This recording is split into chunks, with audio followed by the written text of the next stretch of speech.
of us have come to meet you today. Now you must be thinking that whether I am a puppeteer or a voiceover artist, no. I am a passionate teacher at Bharat National Public School. I never knew this talent of mine. I never knew that I could be a storyteller. You must be thinking, why am I telling you all this, right?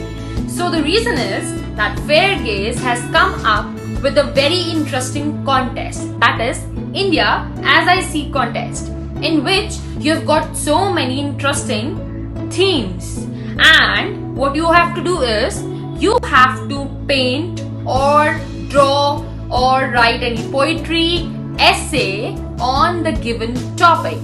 But before that, you are supposed to register yourself at their official website, that is IndiaIsUs.fairgaze.com.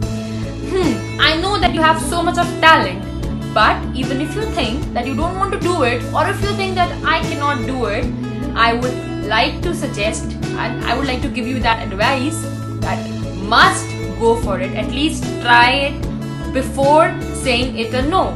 You never know, you end up exploring some hidden talents of yours just the way I did. So catch you super soon with your amazing entries. So let's see what happens next. And don't forget, there are so many prizes, and the bumper prize is of 14,000. Yes!